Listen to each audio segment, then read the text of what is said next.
demande exceptionnelle pour mettre à notre disposition ce montant représentant 30%, afin de nous permettre non seulement de déployer nos équipes ainsi que notre matériel dans les 9 provinces, mais et surtout réaliser la première phase. C'était bien sûr suite au Covid, j'ai dû l'expliquer, et le ministre aussi semble partiellement le dire que le contrat a été signé dans le cadre du Covid. Et donc le financement a été bel et bien annoncé par les entreprises, mais à cause du Covid, nous avons recouru à notre partenaire que le gouvernement pour nous permettre de ne pas arrêter les travaux. Voilà, Monsieur le Président, ce que je peux répondre à ce stade suite à votre question. Oui, l'article 5, nous y revenons, l'article 5.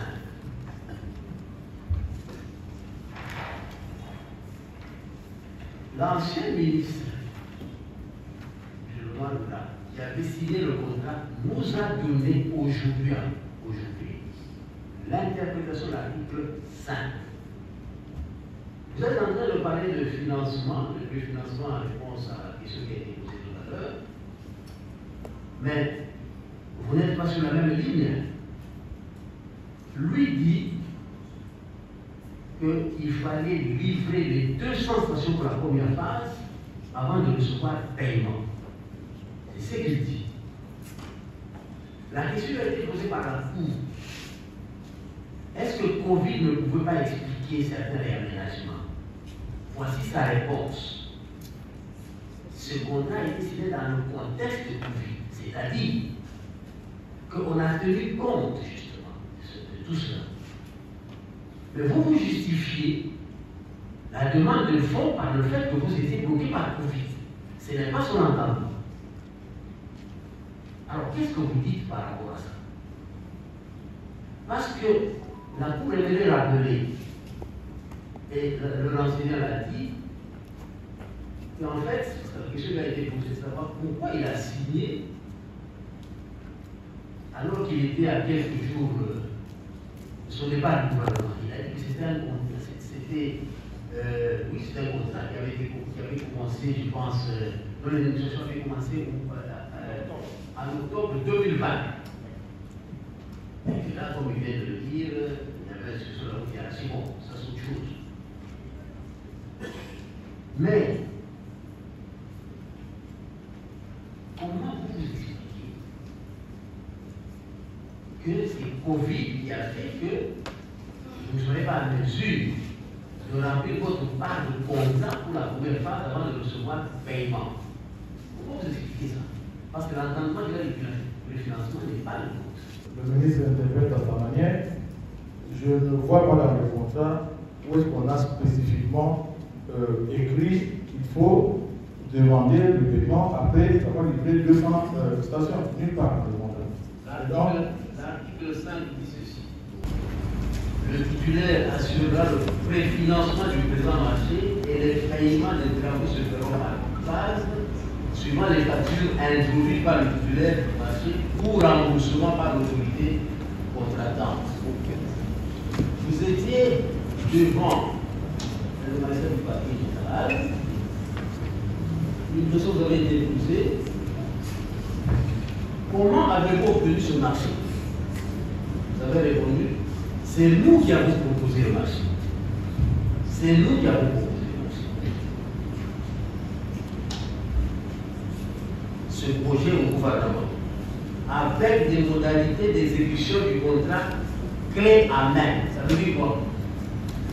Même au niveau du préambule, à la fin, on dit ceci. Considérant que le consortium, fort de la participation de Sotra, société spécialisée dans la conception, l'exécution et l'exploitation des projets d'infrastructures hydrauliques, a démontré qu'il avait les qualifications techniques et l'équipement nécessaire pour mener à bien de grands projets d'infrastructure. Il a indiqué qu'il souhaite réaliser le construction en utilisant les modalités d'exécution des contrats clés en main. Engineering, procurement, and construction, and finance. Ça veut dire quoi? Nous-mêmes, nous avons proposé la technologie. C'est la formule EPC plus F. Et là, signifie ingénierie. Nous avons proposé nous-mêmes la technologie. Et cette technologie, c'est le solaire et qu'on peut contrôler à distance. Deuxièmement, nous-mêmes, nous fournissons le matériel. On dit procurement, c'est la fourniture de matériel. And construction. Et nous construisons. Et finance, nous recherchons des financements par tout autre moyen acceptable par les consortiums selon les pratiques dans le respect de l'environnement. Donc, c'est dire que c'est nous qui avons proposé, et c'est bien acté même dans le préambule du droit de ce contrat.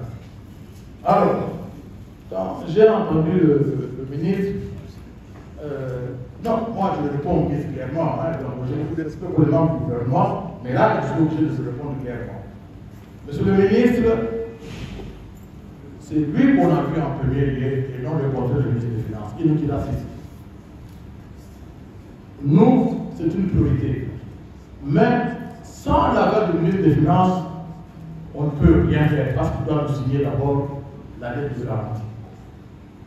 C'est lui qui nous a guidés d'abord pour voir le ministre des Finances. Ainsi que nous allons avec mes partenaires belges au ministère des Finances, nous avons expliqué au ministre qui était très compliqué. Parce que même le ministre de développement rural Miboul a dit que ce collègue n'arrivait même pas à avoir le téléphone. Et il était étonné que nous ayons arraché le ministre d'accord pour la signature de ce contrat. J'ai dit bien, en présence du ministre de Miboul qui est ici. Et donc, ce n'est pas le contraire, comme il dit le ministre nous a envoyé. Non. C'est après qu'on ait eu avant le ministre des Finances qu'on a maintenant commencé des réunions avec les membres de son cabinet. Et je n'ai pas d'autres confidences. Voilà, Monsieur le Président, ce que je peux dire par rapport à la question qui m'est posée. Si vous me permettez, je peux répondre aussi aux autres déclarations du ministre. Non, là, ça va venir après. Monsieur le Président, parce que la Cour insiste beaucoup sur l'article 5 du contrat. Le ministre de l'enseignant Miboul, il a compris, je sais qu'il a compris, mais nous voulons préciser les choses. Nous l'avons dit tout le long de l'instruction, que ce soit devant le parquet, que ce soit ici devant la haute, que nous n'avons jamais sollicité cette demande exceptionnelle sur base de l'article 5. Nous vous avons renvoyé à la loi, nous citons l'article 70 et 71. Ici, parce que c'est question d'interprétation maintenant de l'enseignant, ici c'est un paiement, ce n'est pas une demande. Ici nous avons sollicité un accord qui n'a rien à voir avec tout ce qu'il explique. Je crois qu'il faut qu'il le retienne, et deux fois il faut relire le contrat que vous avez signé pour le comprendre. Ici, c'est paiement. Si on avait besoin de se faire payer, on allait se réfugier à l'article 5. Ici, on ne se faisait pas payer, mais compte tenu de certaines circonstances, les banques étaient fermées. On ne pouvait pas nous donner de l'argent par nos banquiers parce qu'on travaillait avec les lignes de crédit. Voilà comment nous avons fait une demande exceptionnelle. Lui, il quitte le contrat, il me semble qu'il s'est réfugié à l'article 5 sans comprendre cette ligne dans son contexte. Mais nous sommes un juge pénal, hein? Le juge pénal cherche, hein? Oui. Ça, il faut le savoir. Alors, maintenant, le problème est le suivant. Voilà ce que M. Maïk dit. Il a dit la fois passée. C'est vrai, j'ai fait une demande parce que Covid a fait que nos partenaires ne sont plus en mesure de nous soutenir. C'est ça la réponse. Mais nous vous disons ici que le contrat ici a été signé dans ce contexte-là de Covid, c'est l'idée de l'enseignant. C'est-à-dire qu'on a tenu compte de tous ces éléments. On a tenu compte de ça. En plus de ça, c'est vous qui proposez le marché. Quand vous proposez le marché, nous sommes en plein Covid. Et quand on propose un truc, vous dites, nous avons les garanties techniques, financières et tout ça. Vous le dites.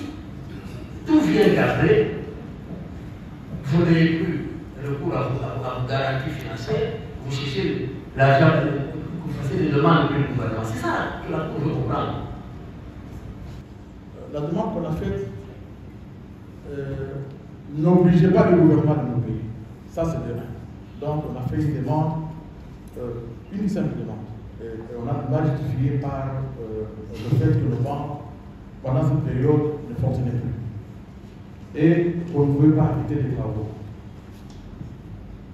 Notre partenaire du gouvernement en a prouvé même l'importance même qui était au capital pour la vie de la population et a cédé conformément aussi, comme nos règles le disent, à l'article 70-71 du Code de l'électricité. Et cela nous a permis à continuer à acheter le matériel. Sinon, on aurait dû arrêter ou stopper pendant un certain temps avant de le prendre. Ça nous a permis quand même d'avancer. En tant que partenaire, en tout cas, on a pu recourir à cette demande exceptionnelle. Quelle concession vous offrez pour que vous puissiez être convaincu par rapport à qui? Dans les dossiers présentés au ministère, le consortium, ces banques ont confirmé qu'il était capable de financer le projet. C'est ça qui a attiré le ministère des Finances à accepter. Donc, tout ce qui est venu après, moi je n'étais pas là, je ne connais pas. Parce que les banques ont confirmé, les lettres sont dans le dossier. Il y a eu beaucoup de questions, je voudrais savoir laquelle. La question à laquelle il est en train de répondre. Sur la garantie. On va pour la... Sur la garantie. Voilà.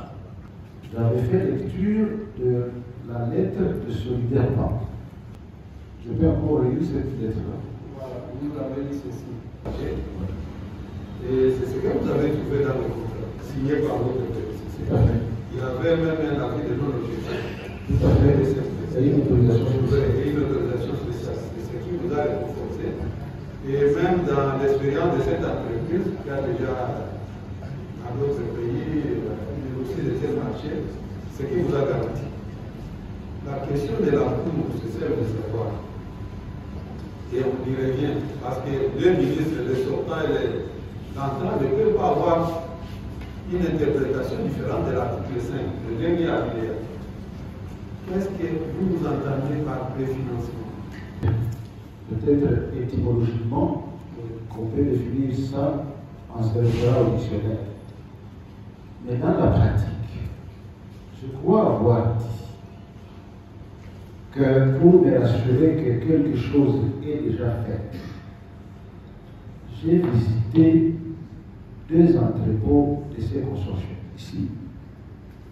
J'ai vu ce qui est déjà fait et j'ai vu les stocks au Kasaï central, à Kananga précisément, et j'ai vu les stocks au niveau du Kasaï oriental à Bujima.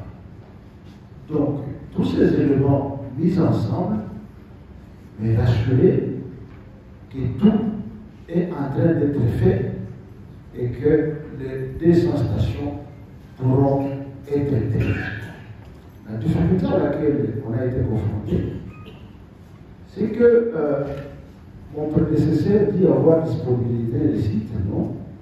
Il a indiqué les lieux, mais il n'a pas disponibilisé les sites. Ce qui a posé problème jusqu'à l'heure où je vous parle. Si ces sites étaient disponibilisés, on n'en serait pas là. Peut-être les 200 ou 241 stations seraient déjà prêtes et livrées au niveau du gouvernement. Le préfinancement signifie livraison préalable de 200 stations pour la première phase. C'est en ce moment-là, en introduisant les factures par les trichements du ministère sectoriel et le vote, qu'ils pouvaient se faire payer, ou bien au cours de l'exécution du contrat, qu'ils pouvaient déjà, sur base des factures présentées, se faire payer. Au fur et à mesure qu'on évolue, et j'avais dit qu'un contrat c'est toute une vie. Et pendant la vie, il y a des difficultés que l'on rencontre au fur et à mesure qu'on change. Ce sont des difficultés imprévisibles. Et lorsqu'on fait face à ces difficultés, on s'adresse à son partenaire pour voir comment peut-on résoudre ces difficultés. C'est ce qui s'est passé. Donc, devant l'impératif de sauver les vies humaines et vis-à-vis des difficultés rencontrées, il y avait lieu de pouvoir voir qu'est-ce qu'il était possible de faire en accordant des avances. Donc, en demandant des avances ou soit des avances. Parce que ce n'est pas précisé dans le contrat qu'après avoir livré les 200 stations, ça va de nos payer. On dit seulement paiement au fur et à mesure qu'on veut. Tu peux faire une station et demander pour payer la station. Vous aviez son entendement, vous n'avez pas engagé. Parce que moi j'arrive au cours d'un contrat en pleine exécution, confronté à quelques difficultés pratiques. Oui, mais ces difficultés, c'était déjà prévisible. Période de Covid. Et les besoins en présence de la GF. Parce que nous, en tant que ministre sectoriel, notre devoir, c'est d'engager au fur et à mesure que nous évoluons. L'entendement que vous avez de l'article 5, ce n'est pas celui que l'ancien ministre a. D'autre part, vous dites, mention d'utilisation, c'est cet entendement-là, mais il y a des imprévus. Et quand il y a des imprévus, le contrat c'est une vie, qu'est-ce qu'on peut faire? On a dû subvenir aux besoins. Qu'est-ce que vous êtes en train de dire devant la Cour? Parce que vous avez dit deux choses. Qu'est-ce qu'on doit retenir? Il n'est pas dit à l'article 5 qu'il faut d'abord terminer les 200 stations pour solliciter le paiement. Il n'est pas dit ça dans cet article. Et il n'est pas interdit aussi dans les contrats qu'on donne des avances ou des acomptes. La lecture que l'ancien ministre du développement rural, Mikulu, fait de cette disposition ne me paraît pas satisfaisante. Pourquoi? Parce que l'article dit ceci: le titulaire assurera le préfinancement du présent marché et les paiements des travaux se feront par phase, suivant les factures introduites par les titulaires du marché. Suivant les factures. Alors, si, selon lui, le paiement devait se faire à la fin de la phase, c'est-à-dire à la livraison des 200 stations, parce qu'il a dit qu'on devait même attendre la réception provisoire et même voir s'il y a conformité. En ce moment-là, il n'y aurait plus besoin d'introduire des factures. Pourquoi? Parce que le prix était déjà connu, que pour chaque phase, ça devait être 79 millions, quelque chose. Et donc, il suffirait tout simplement de constater qu'il a livré les 200 stations pour qu'il n'ait plus besoin de donner des factures. Mais les factures ici viennent faire quoi? Les factures, effectivement, c'est pour montrer qu'il y a quelque chose qui a été fait. Vous pouvez nous donner par exemple des acomptes. Donc moi je crois qu'on ne peut pas dire qu'il ne fallait payer que lorsque l'on a déjà remis les 200 stations, parce que là ça n'aurait plus besoin de factures.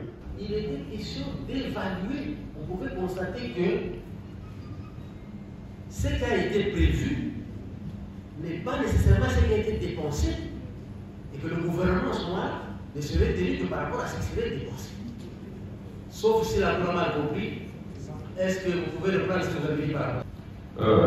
L'article 5 dont et le concession que l'ancien ministre parle, on parle les titulaires assurera les préfinancements du marché. Les marchés, c'est 1000 stations. subdivisé en 5 phases. Et chaque phase, c'était 9 millions, tout ça. On dit les paiements se fera par phase. Ça veut dire qu'il a déjà investi et on rembourse. C'était d'ailleurs, c'est une sécurisation pour l'investisseur. Au lieu qu'on commence à lui payer les bas, ici on n'a pas mis. S'il fallait payer par tranche, on donne ce qu'on appelle avance de démarrage. Après, présentation des factures, on paye encore, et puis c'est comme ça. Mais ici, il n'était pas question de payer par palier ou quand tu fais D, on fait, non. Et les préfinancements dont les concessions partent, ils ont accepté de préfinancer. Comme nous, gouvernement, on avait dit qu'on n'est pas lié de faire toutes les 5 phases. C'est ça la lettre du ministre des Finances, que j'ai transmis même concession, qui dit on n'est pas lié, on n'est pas contraint à faire les 5 phases. On peut faire une phase, on s'est dit qu'on n'a pas l'argent, on ne passera pas automatiquement à la deuxième phase. C'est même dit dans la lettre de la non-objection de la DCCMP. Donc, paiement se fait par phase. Si vous partez à la réception des travaux, vous verrez qu'on dit chaque réception est sanctionnée par un procès verbal conjointement signé par les 2 parties au contrat et un rapport d'évaluation qualitative et quantitative de l'exécution des travaux. C'est ces rapports-là. Ça, c'est l'article 14. Nos agents de l'Office national de l'URIC, ils étaient sur le terrain avec eux. Oui ou non? Je ne sais pas vous dire. Dans la pratique, ça s'est fait comme ça. Il était prévu une mission de surveillance et de contrôle du gouvernement qui devait engager. Il y a un budget de 2% qui est prévu pour ça. Le service sectoriel était représenté par quel office? Votre service sectoriel. Le service sectoriel, c'est l'ONE, Office national de l'hydraulique. Si il faut qu'ils devaient être sur le terrain avec eux. Ça ne peut pas être seulement eux. Non, on ne dit pas seulement eux. Oui. Pour vous, à part ces services-là, vous avez un autre service pour les accompagner? Non, on pouvait recruter. C'est ce qui est écrit. Les deux autres services à vous, c'est l'ONE pouvait, s'il estimait qu'il n'avait pas de capacité pour vérifier telle technologie, il pourrait recourir à recruter ce qu'on appelle une mission de contrôle. Des gens spécialisés dans la matière pour suivre au quotidien les travaux, signer les attachements de chantier pour savoir quelles sont les choses qui sont en train d'être exécutées. C'est une belle question. Oui. Quid alors de la réception provisoire des travaux? De remettre l'ouvrage qui est déjà terminé. Comme il a fait une année après, on évalue les travaux. S'il y a des dégâts, on les corrige. Oui ou non? Pardon? C'est pendant la période de garantie.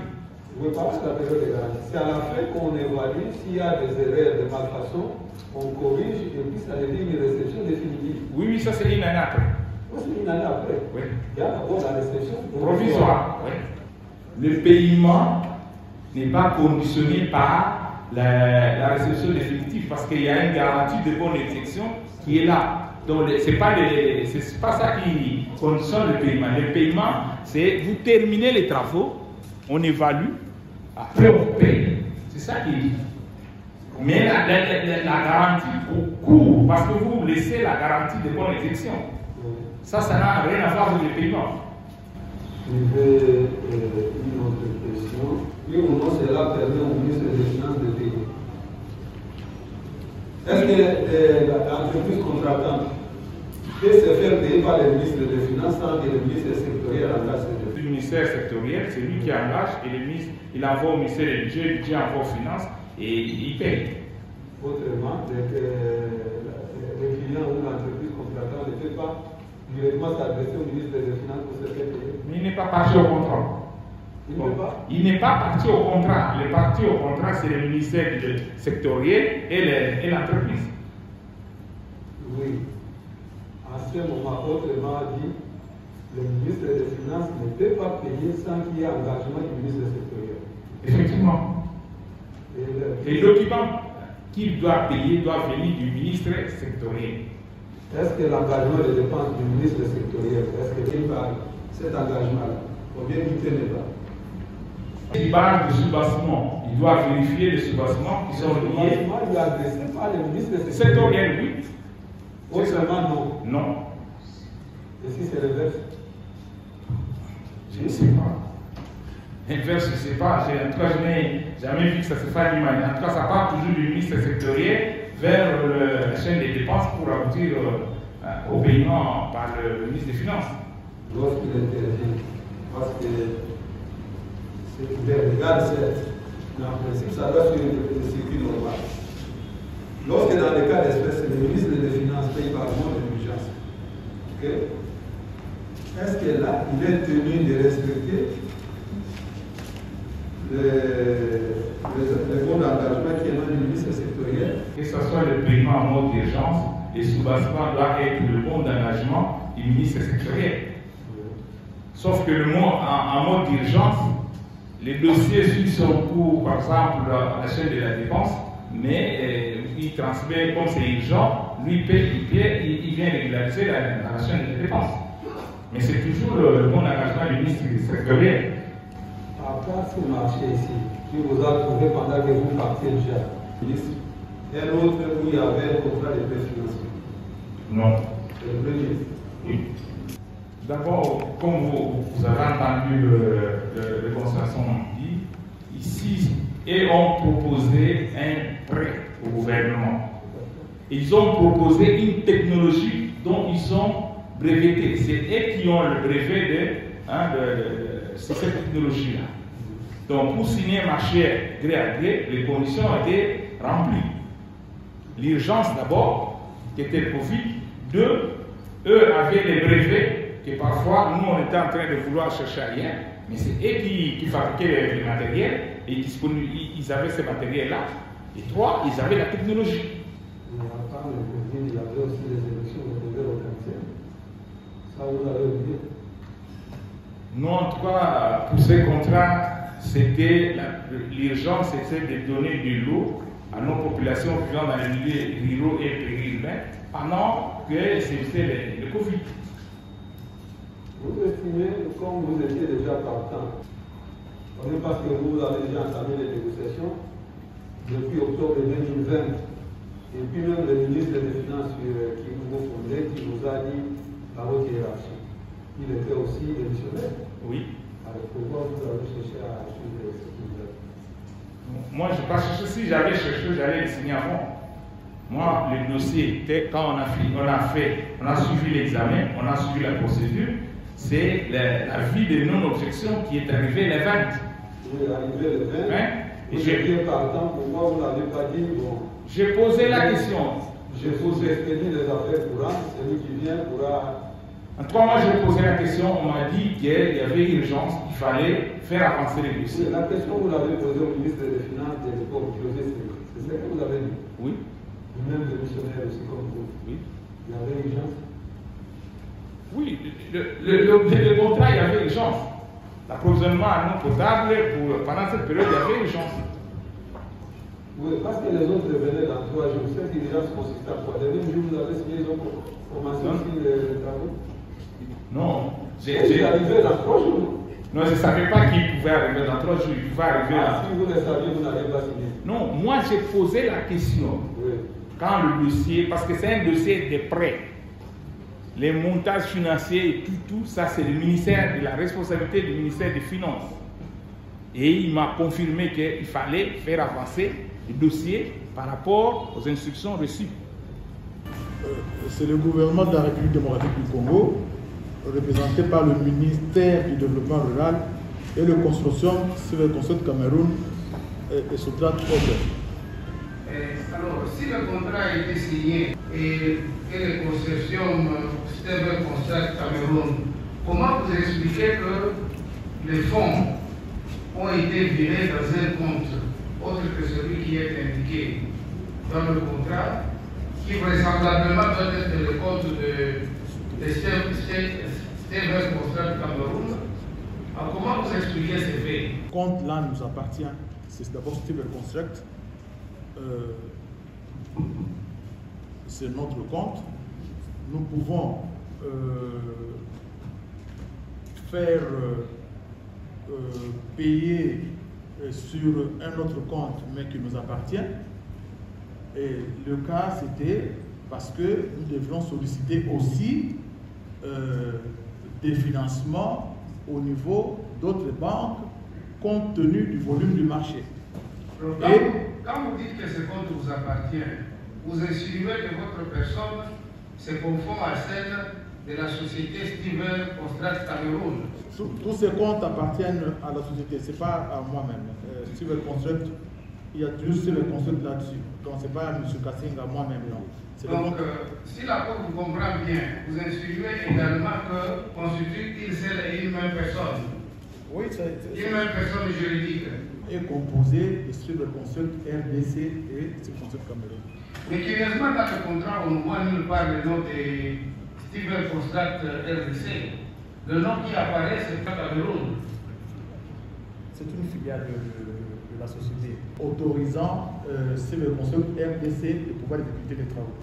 Est-ce que ce protocole dit également le ministère, le gouvernement de la République? Nous l'avons envoyé au ministère du Nord.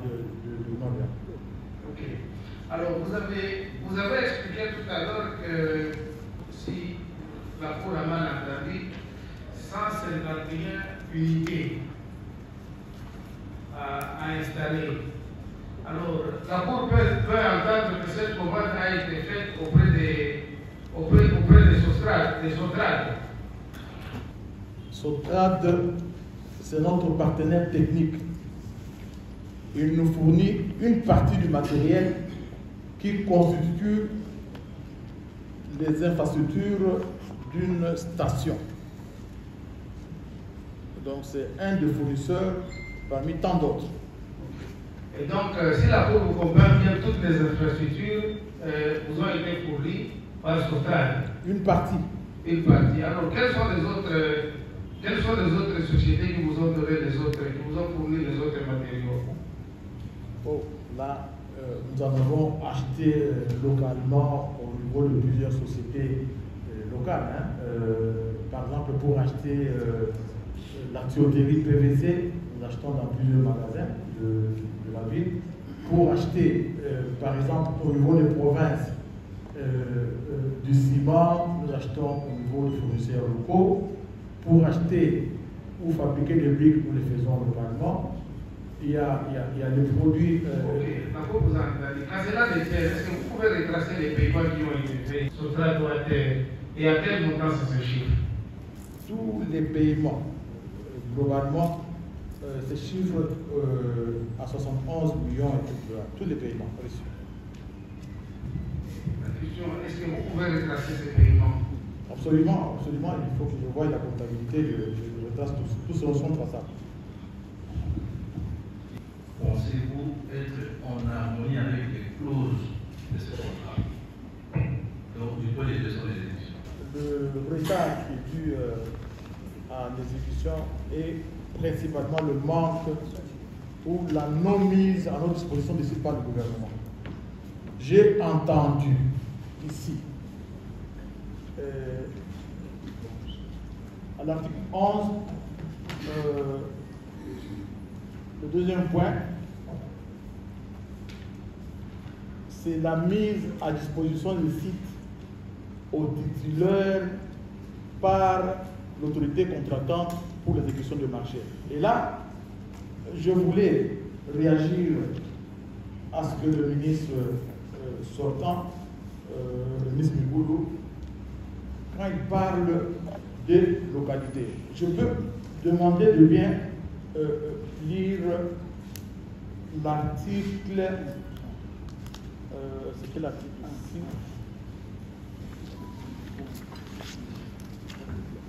Oui, l'article 1er, on parle de définition des termes du contrat.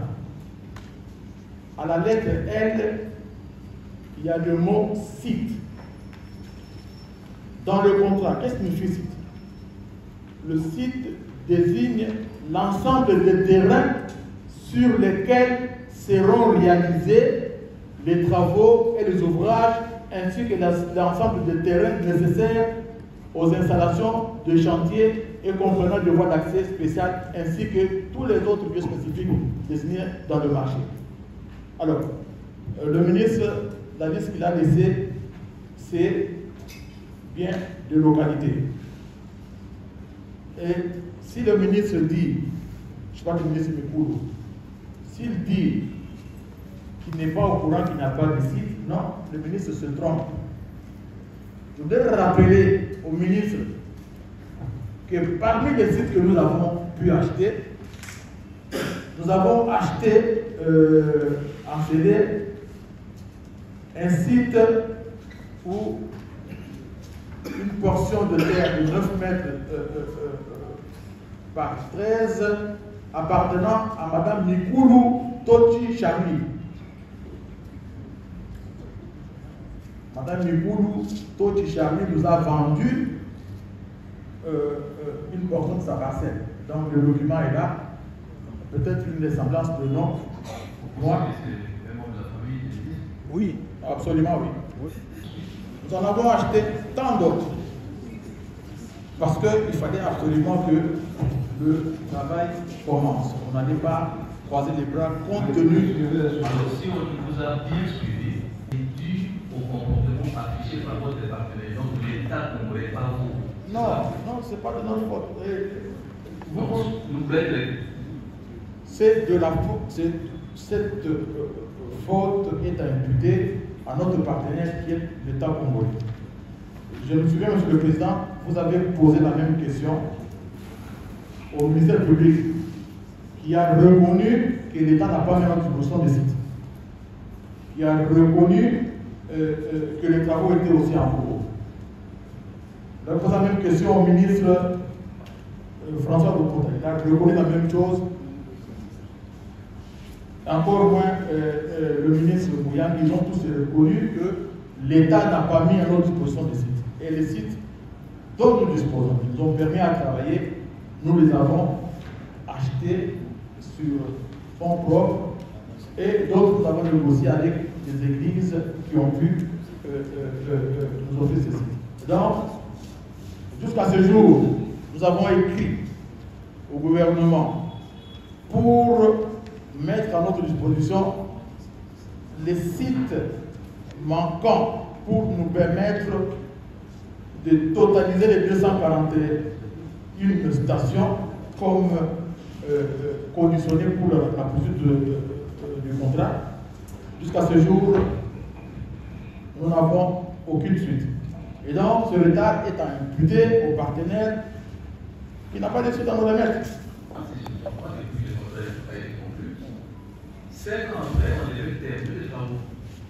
À la vie où on a probablement arrivé à exécuter les contrats dans le respect des termes prévus.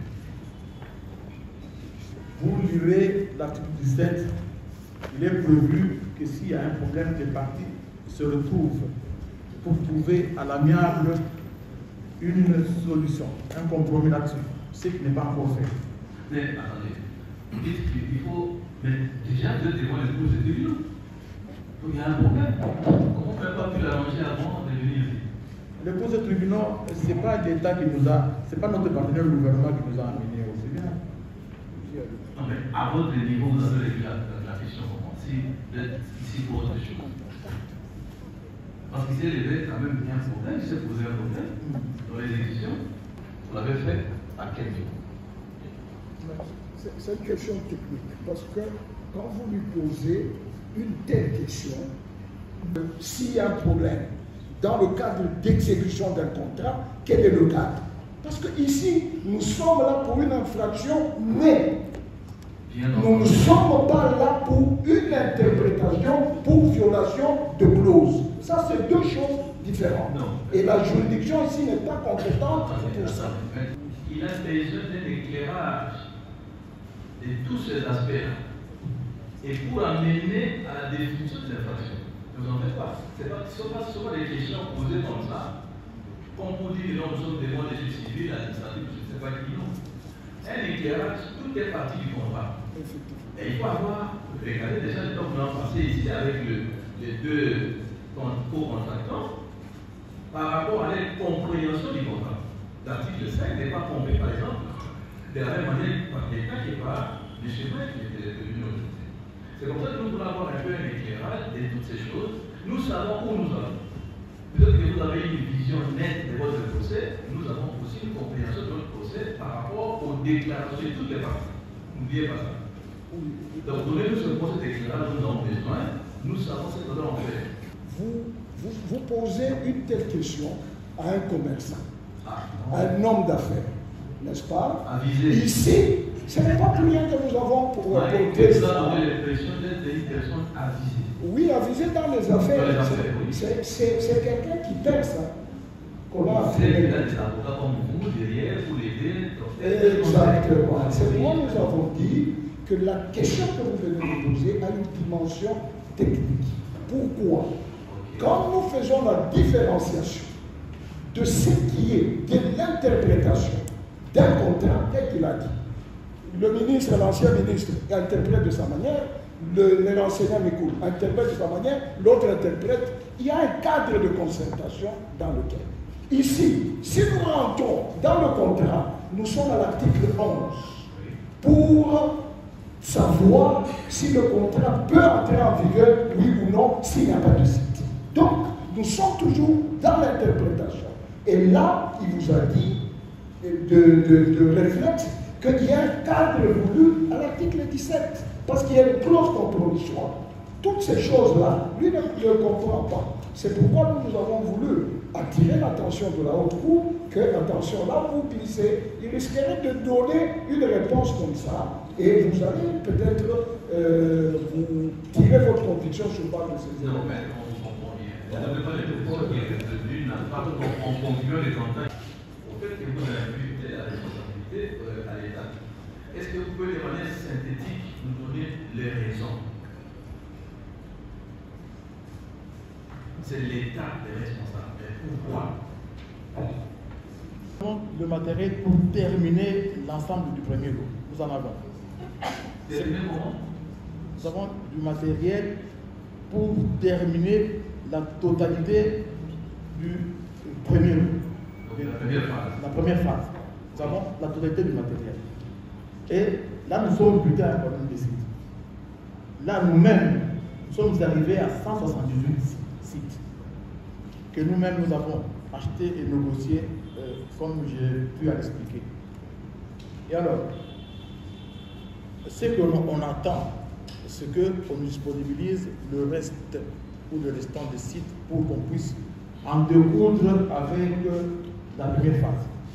Ça, en tout cas, croyez-nous, nous sommes outillés techniquement et nous avons fait la lutte pour pouvoir le terminer rapidement. Ok. Lorsque vous êtes arrivé à acheter des sites, si j'ai bien compris votre intervention, est-ce que ces achats avaient-ils été précédés par une indication préalable de la part de votre contrat?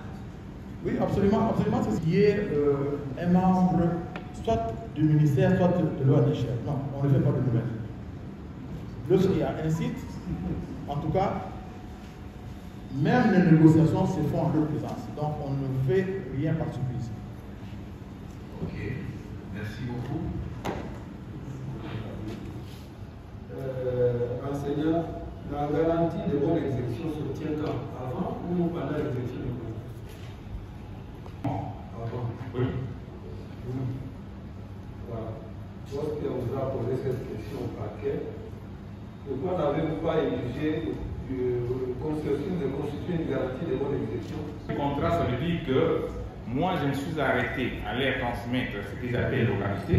Je suis parti. Ça veut dire, avant de commencer l'exécution des travaux, tout ça sont des clauses qui sont dans la loi qu'il devrait déposer et lui donner le permis de commencer les travaux.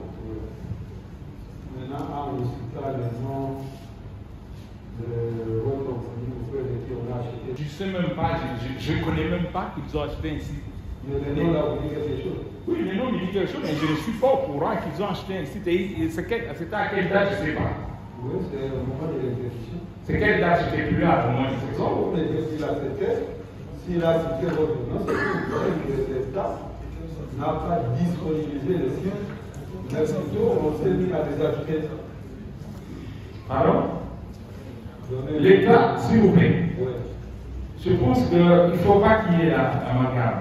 Oui. Dans les engagements du titulaire du contrat, Vous voyez la carte, quelle date d'abord la commençons par? il me met les 15. Mais les 15, Vous étiez déjà parti. les 15 avril, je n'étais pas. C'est 2022. 2022. C'est une année après. Tout à fait. Quand même. Alors, si on a pris cet exemple, c'était pour qu'on vous dise à vous que l'État n'a pas disponibilisé les sites. L'engagement du titulaire du contrat, le point 3, on dit mise à jour des études du projet en collaboration avec les services du ministère du Développement rural. Ça veut dire quoi? On t'a donné la localité, même quand on définit les sites, on dit que c'est un terrain. Mais les localités sont composées de terrains. Quand vous arrivez quelque part, c'est le chef de localité qui va vous indiquer où vous allez faire les travaux. Et dans la mise à jour, comment ils ont fait la mise à jour des études? Parce que c'était ça la condition.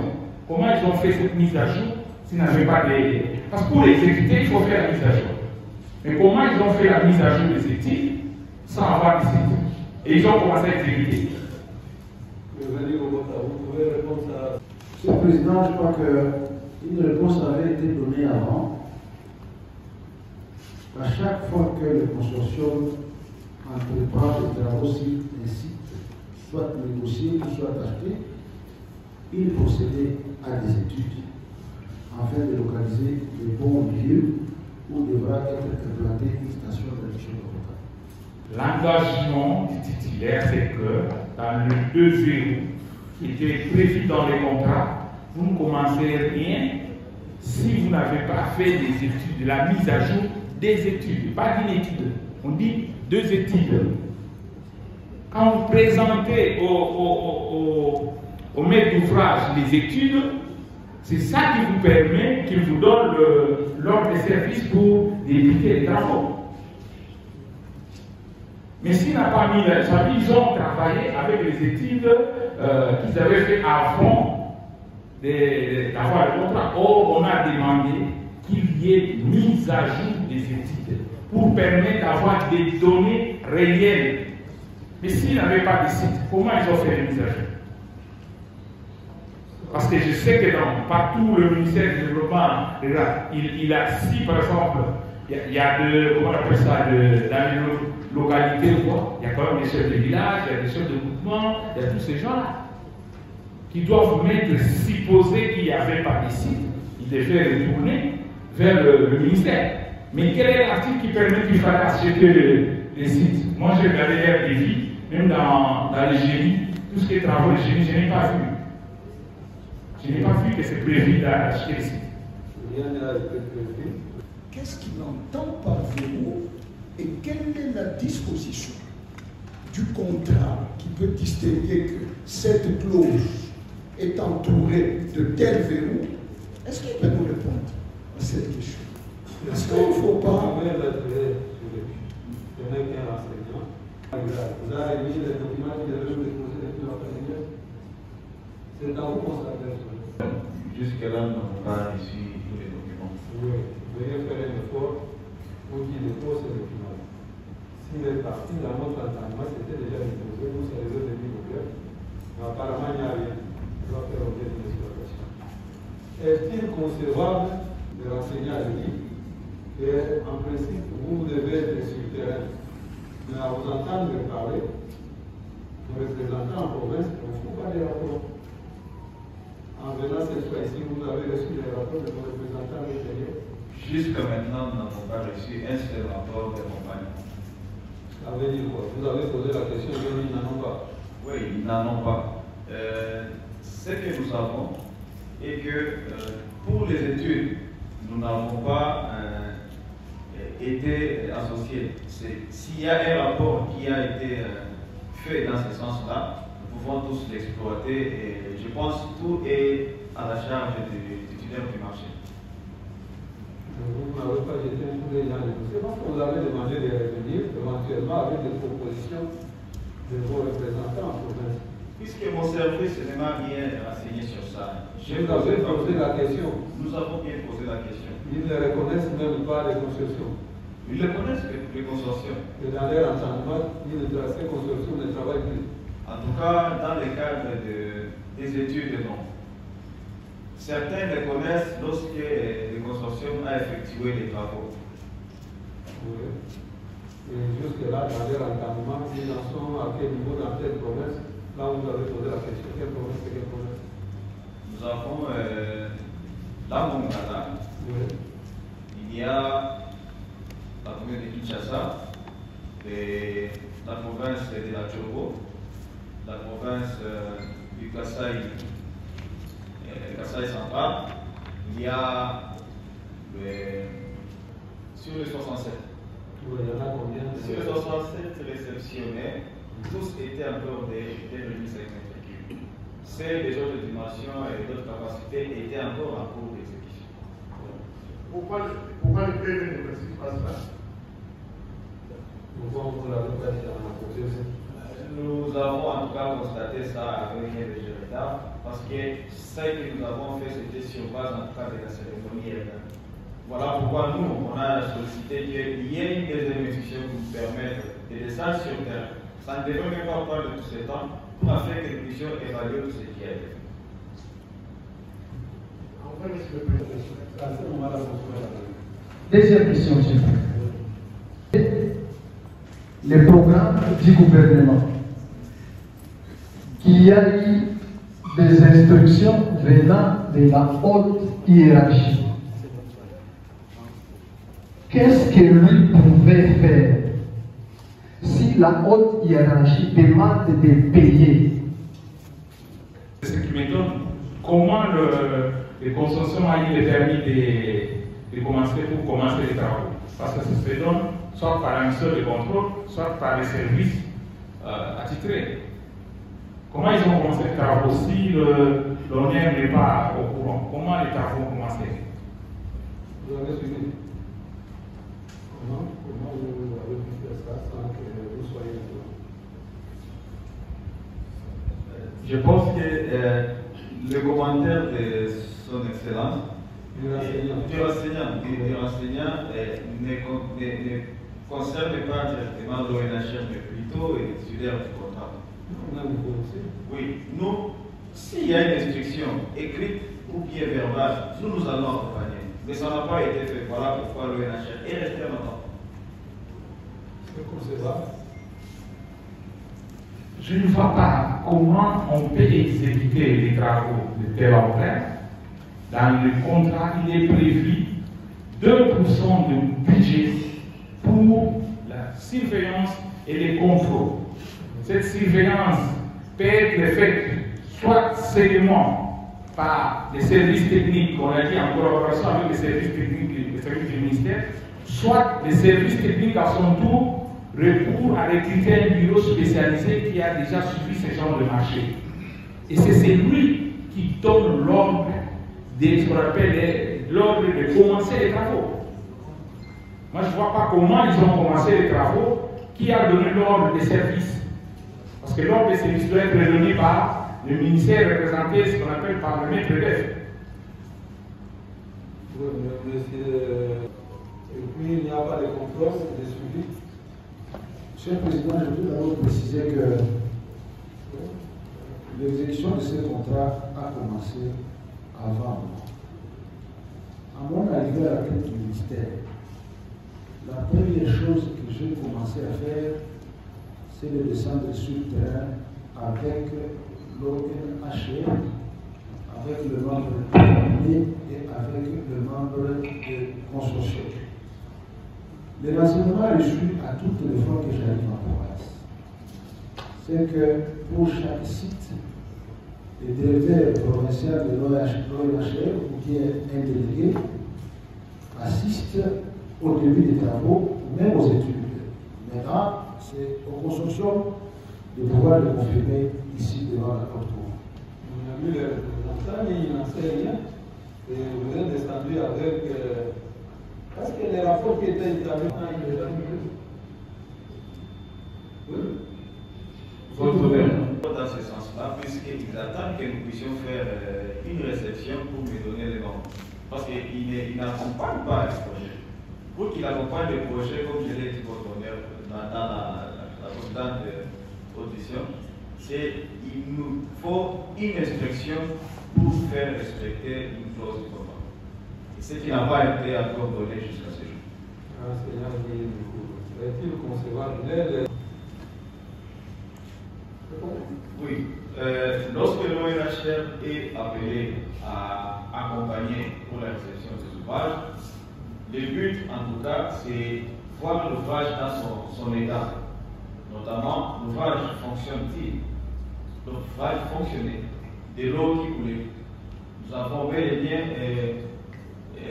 essayé tous les robinets, les systèmes qui fonctionnaient, les clorations, et visiter la chambre des machines qui fonctionnaient lors de la cérémonie de réception, ce qui a fait que nous puissions faire ces constats. Et tout autour, voir ce qui est visible, notamment les panneaux des visibilités existantes ou pas, pour permettre à ce que nous puissions établir ces premiers documents. Monsieur le Président, une deuxième question. La descente pour réceptionner les 9 à Kinshasa. C'est un dysfonctionnement. Nous ne pouvons pas parler d'un dysfonctionnement, votre honneur. Puisque mon service, comme je l'ai dit, aujourd'hui, nous avons accompagné l'ancien ministre d'État pour la réception des 67 ouvrages, ce qui est confirmé par le service, puisque nous avons été bien et bien instruits pour l'accompagner, nous l'avons fait. La surveillance s'est faite uniquement lors d'une cérémonie de réception, parce que nous avons dit lors de l'audition précédente qu'une évaluation est prévue pour déterminer la qualité de l'ouvrage de l'eau et aussi par rapport à ce qui a été fait dans la quantification, en vue de permettre de donner un rapport et donner à l'autorité contractante le rapport de ce qui a été fait sur le terrain. Est-ce que la réception, disons, la surveillance est faite? Merci, Monsieur le Président. Nous avons des questions en fait posées aux enseignants Asifi. C'est une question posée aux enseignants Asifi, des DG des. Oui, allez-y. Monsieur le Président, la première question c'est quand vous vérifiez dans les codes qui sont au dossier, les pièces qui sont au dossier, vous retrouvez les PV de réception, des réceptions par des ouvrages. Et son office signe comme en qualité de mission de surveillance. Je voudrais savoir le contenu qu'il donne à cette fonction de mission de surveillance. C'est la première question. Vous n'êtes pas encore évalué. Nous devons déployer les équipes pour évaluer bel et bien les ouvrages et afin de déterminer la qualité. Monsieur le Président, a un ordre de service. Cet ordre de service vient du maître d'œuvre. Le maître d'œuvre, c'est le contrôleur. Parce que si c'était l'honneur qui. 2 mètres de cube et demi, 5 mètres de cube et demi et 10 mètres de cube et demi. Étant donné que les prix diffèrent selon la capacité. Peux-tu nous préciser combien d'ouvrages de 2 mètres de cube ont été réceptionnés, combien de 5 mètres de cube et combien encore de 10 mètres de cube ont été réceptionnés? Vous serez en mesure de le faire. Différents PV de réception de diverses dossiers. Puisqu'ils attendent que nous puissions faire une réception pour me donner les noms. Parce qu'ils n'accompagnent pas le projet. Pour qu'il accompagne le projet, comme je l'ai dit votre honneur dans la précédente audition, il nous faut une inspection pour faire respecter une clause du contrat. Ce qui n'a pas été encore donné jusqu'à ce jour. Comment le consortium a eu le permis de commencer pour commencer les travaux? Parce que ça se donne soit par un seul de contrôle, soit par les services attitrés. Comment ils ont commencé les travaux si l'honneur n'est pas au courant? Comment les travaux ont commencé? Vous avez suivi? Comment vous avez pu faire ça sans que vous soyez au courant? Je pense que le commentaire de son excellence du enseignant ne concerne pas directement l'ONHR, mais plutôt les titulaires du contrat. Oui, nous, s'il y a une instruction écrite ou bien verbale, nous allons accompagner. Mais ça n'a pas été fait. Voilà pourquoi l'ONHR est resté longtemps. Je ne vois pas comment on peut exécuter les travaux de telle ampleur. Dans le contrat, il est prévu 2% de budget pour la surveillance et les contrôles. Cette surveillance peut être faite soit seulement par les services techniques, qu'on a dit en collaboration avec les services techniques, les services du ministère, soit les services techniques à son tour recours à recruter un bureau spécialisé qui a déjà suivi ce genre de marché. Et c'est celui qui donne l'ordre ce qu'on appelle l'ordre de commencer les travaux. Moi, je ne vois pas comment ils ont commencé les travaux, qui a donné l'ordre des services. Parce que l'ordre des services doit être donné par le ministère représenté, ce qu'on appelle par le maître d'œuvre. Et puis, il n'y a pas de contrôle, de suivi. Monsieur le Président, je veux d'abord préciser que l'exécution de ce contrat a commencé avant moi. À mon arrivée à la tête du ministère, la première chose que j'ai commencé à faire, c'est de descendre sur le terrain avec l'ONHR, avec le membre de l'année et avec le membre de consortium. Les renseignements reçus à toutes les fois que j'arrive en province, c'est que pour chaque site, le directeur provincial de l'ONHR ou bien un délégué assiste au début des travaux ou même aux études. Maintenant, c'est au consortium de pouvoir le confirmer ici devant la haute cour. On a vu les représentants, il n'enseigne et vous êtes descendu avec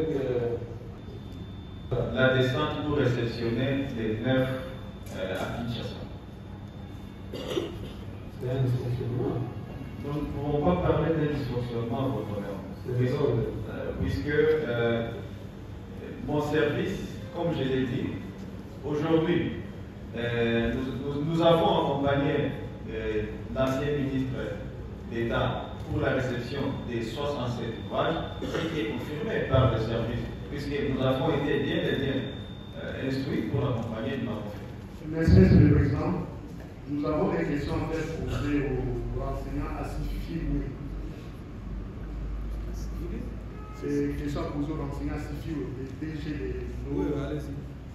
Monsieur le Président, la première question, c'est quand vous vérifiez dans les codes qui sont au dossier, les pièces qui sont au dossier, vous retrouvez des PV de réception. Des réceptions par les ouvrages. Et son office signe comme en qualité de mission de surveillance. Je voudrais savoir le contenu qu'il donne à cette fonction de mission de surveillance. C'est la première question. Oui.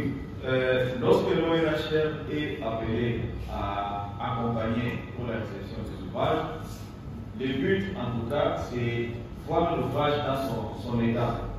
Notamment, l'ouvrage fonctionne-t-il? L'ouvrage fonctionnait. De l'eau qui coulait. Nous avons bel et bien essayé tous les robinets, les systèmes qui fonctionnaient, les clorations, et visiter la chambre des machines qui fonctionnaient lors de la cérémonie de réception, ce qui a fait que nous puissions faire ces constats. Et tout autour, voir ce qui est visible, notamment les panneaux des visibilités existantes ou pas, pour permettre à ce que nous puissions établir ces premiers documents. La surveillance se fait uniquement lors d'une cérémonie de réception. Parce que nous avons dit lors de l'audition précédente qu'une évaluation est prévue pour déterminer la qualité de l'ouvrage de l'eau et aussi par rapport à ce qui a été fait dans la quantification, en vue de permettre de donner un rapport et donner à l'autorité contractante le rapport de ce qui a été fait sur terrain. Pour différents pays de réception de dossiers. Nous devons déployer les équipes pour évaluer bel et bien les ouvrages et à vue à déterminer la qualité. 5 mètres cubes est tenu et 10 mètres cubes est tenu. Étant donné que les prix diffèrent selon la capacité. Peux-tu nous préciser combien d'ouvrages de 2 mètres cubes ont été réceptionnés, combien de 5 mètres cubes et combien encore de 10 mètres cubes ont été réceptionnés? Sur les 67. Il y en a combien? Sur les 67 réceptionnés, tous étaient encore des 5 mètres cubes. Celles des autres dimensions et d'autres capacités étaient encore en cours d'exécution. Pourquoi le PV ne précise pas cela? Nous avons en tout cas constaté ça avec un léger retard parce que ce que nous avons fait c'était sur base en tout cas de la cérémonie elle-même. Voilà pourquoi nous on a sollicité qu'il y ait une deuxième institution qui nous permette de descendre sur terre. Ça ne devrait même pas prendre tout ce temps pour afin que nous puissions évaluer tout ce qui a été fait.